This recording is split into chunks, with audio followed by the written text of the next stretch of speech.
こんにちは、皆さん。異世界ニュースのエララシルバーストリームです。大変申し訳ありませんが、本日はあまり正式な服装ではありません。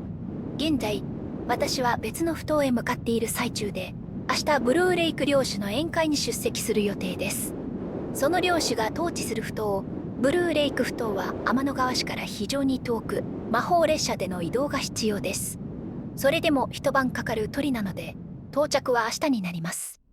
ブルーレイク埠頭の特徴は、ここには大きな湖があって、湖に生息する魔物ブルークリです。このブルークリは小型で透明な体に淡い青い光を放つ生物で、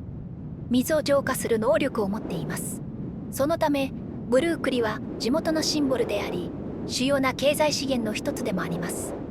さて、本日の異世界ニュースでは、非常に興味深い漫画をご紹介します。近い将来、アニメ化される可能性もあるかもしれません。この漫画のタイトルは、ここは俺に任せて先に行けと言ってから10年が経ったら冷徹になっていたです。タイトルだけでも非常に興味をそそられます。熱血アニメや漫画がよく見られるシーンで、つまり誰かが敵を引き受けて仲間をボス討伐に向かわせる典型的なネタです。この漫画は勇者、戦士、魔導士が登場する王道のファンタジー作品で、主人公は魔導士です。物語は勇者パーティーが魔人王を討伐する旅の途中、主人公のラックが仲間を守るために、ここは俺に任せて先に行けと叫び、一人で魔人王の軍隊と戦うところから始まります。その戦いは次元の旗まで10年も続きました。そしてついに魔人王を倒して人間界に戻ると、世界はすっかり変わり、自分が冷徹となっていることを知るのです。さらに彼の体はなぜか少年に変わっていました。物語はラックが自分の正体を隠し、新人冒険者として新たな冒険を始めるところから展開します。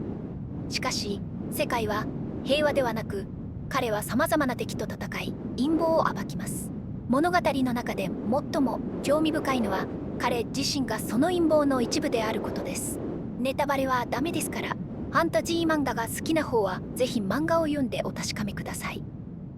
最後に、この漫画は AI 魔法の適用には向いていない点について触れたいと思います。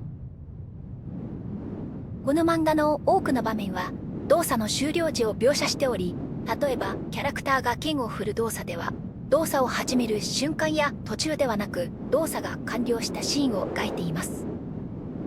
このような画面に対してAI は処理に制限がある場合が多いです。